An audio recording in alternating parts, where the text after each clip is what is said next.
परमपिता परमात्मा पूर्ण ब्रह्म सर्व सृष्टि रचनहार कबीर परमेश्वर जी की असीम कृपा से आप जी ये सत्संग सुनने के लिए उपस्थित हुए।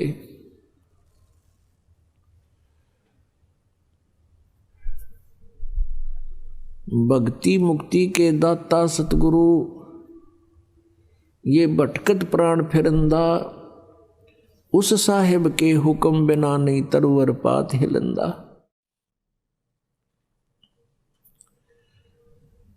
परम पूज्य परमेश्वर कबीर देव जी ये वो समर्थ भगवान हैं, वो समर्थ प्रभु हैं जिसके हुक्म बिना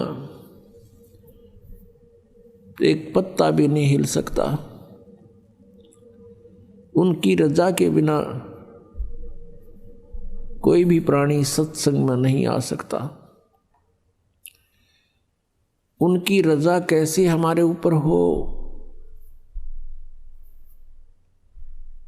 परमात्मा आत्मा के साथी हैं, इस मन के नहीं। आत्मा परमात्मा का अंश है, ये परमात्मा के उत्पन्न की हुई है, उसके शरीर से निकली है। इस आत्मा का उससे विशेष लिंक है, विशेष संबंध है। जैसे माता को अपने पुत्र पुत्री कितने प्रिय होते हैं, ठीक इसी प्रकार उस परम पिता ने जिसमें सभी गुण विद्यमान हैं, तुमेव माता च पिता तुमेव बंधु च सखा तुमेव विद्या च द्रविणी तुमेव सर्व मम देव देव। ये वो परमात्मा है जिसमें माता पिता मित्र और भाई के सभी गुण विद्यमान हैं। ये हमारा सच्चा पिता है, ये हमारा जनक है और यही हमारी माता है, क्योंकि तीनों लोकों में सबका धारण पोषण वही परमात्मा कर रहे हैं। तो पुण्यात्माओं, हम अपने परमात्मा को भूलकर हम इन काल के इन माया के भगवानों को याद करते रहे, पूजते रहे। अब उसकी रजा कैसे होगी? आत्मा जब रोती है परमात्मा को, ये मालिक उसके पास पहुंच जाता है। अपनात्मा आत्मा तो वैसे सबकी ही रोती है जब उस पर विशेष आपत्ति आ जाती है, अन्यथा ये मन के अधीन होकर के सारा जीवन वैसे ही बर्बाद कर जाता है। ये आत्मा बर्बाद कर जाती है अपने जीवन को। जब आप जी ने उपदेश ले लिया, आपका लिंक, आपका संबंध परमात्मा से विशेष तौर पर जुड़ गया। वैसे तो हम सभी भगवान की आत्माएं हैं, लेकिन जो उस मालिक से फिर से संबंध स्थापित कर लेती है, उसके ऊपर उसकी एक विशेष रजा बन जाती है। और फिर वो आत्मा सच्चे दिल से पुकारता है परमात्मा को, तो फिर उसकी रजा उस पर बनती है। और वो सत्संग में आने की रुचि नहीं करता है, संसारिक कार्यों को विशेष महत्व देता है, तो परमात्मा फिर उस पर रजा नहीं बख्शते।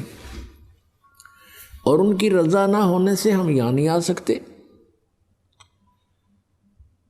अपने आत्माओं, हम अपने पेट के लिए, एक रोजी रोटी के लिए सुबह से लेकर शाम तक और नाइट सर्विस में भी ओवर टाइम भी करते हैं। और जैसे किसान है, इसका तो कोई समय फिक्स नहीं, रात और दिन लगे रहते हैं। तो किस लिए लगे रहते हैं? कि केवल एक पेट भरे और एक मकान बन जा, बढ़िया कपड़े खरीद ले, ब्याह शादी हुआ उसमें खूब खर्चा कर दे। इनके लिए हम सारा जीवन लगे रहते हैं और वो भी हमसे सफल नहीं हो पाता। तब हम परमात्मा की ही खोज करते हैं। एक मजदूर मेहनत करता है, या कोई व्यावसायिक व्यक्ति है, बिजनेसमैन है, वो अपने भरसक प्रयत्न करता है, अपने खूब सूझबूझ भी प्रयोग करता है, लेकिन फिर भी विफल हो जाता है। ऐसे ही किसान है, अपनी खूब मेहनत करता है, परिश्रम करता है, लेकिन फिर भी सफल नहीं होता। कोई न कोई नुकसान हानि होती ही रहती है, तो फिर भी वो परमात्मा से ही अर्ज करता है लास्ट में। तो हम क्यों ना पहले भगवान से जुड़ जावें और उनके द्वारा दिए गए मार्ग पर हम लग जावें। क्या बताते हैं परमात्मा? दुख में सुमरण सब करें, सुख में करे न कोई।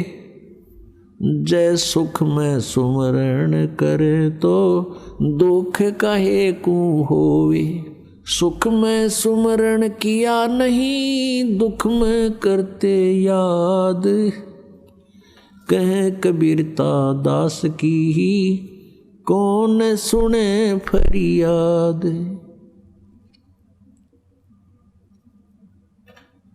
पुणात्मा, जब तक हम सत्संग नहीं सुनते तब तक हमें ये ज्ञान नहीं होता कि हम इस मनुष्य जीवन प्राप्त करके क्या करें। सत्संग में आने से प्राणी को ज्ञान होता है। महापुरुषों के साथ बीती हुई कथाएं आपको सुनाई जाती है, फिर आप भी उन महापुरुषों का आचरण करते हो जिन्होंने परमात्मा पाया, और फिर अपना जीवन सफल हो जाता है। तो हमने इस परमात्मा के लिए, अपने आत्म कल्याण के लिए समय भी निकालना पड़ेगा और 2 पैसे दान भी खर्च करने पड़ेंगे। कहते हैं देते को हर देत है, जहाँ तहाँ से आन, और ना दिया फिर मांगते फिर यो। परमात्मा सुने नहीं कान। अब जिन्होंने पिछले जन्मों में विधिवत साधना करके कोई पुण्य किया हुआ है, आज उनको परमात्मा ने समय पर रोटी दी है, अच्छा व्यवसाय दिया है, या कोई अच्छी पोस्ट दे रखी है, या अन्य कोई साधन उसका बना ही रखा है। अब उसकी रोजी रोटी की समस्या हल हो रही है, क्योंकि उसने पहले जन्मों में दान किया हुआ है, धर्म किया है। और जिन्होंने कंजूसी की थी, आज उनको कुछ प्राप्त नहीं है। कोई मजदूरी कर रहा है, कोई भिखारी बन के मांगता फिर रहा है।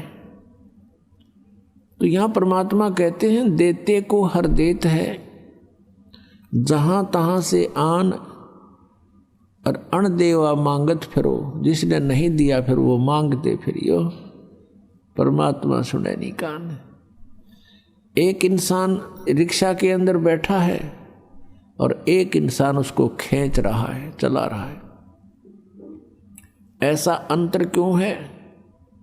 क्योंकि जो रिक्शा के अंदर बैठा है उसने पिछले जन्मों में पुण्य किया है, और जो रिक्शा खींच रहा है उसने कभी पुण्य नहीं किया किसी जन्म में।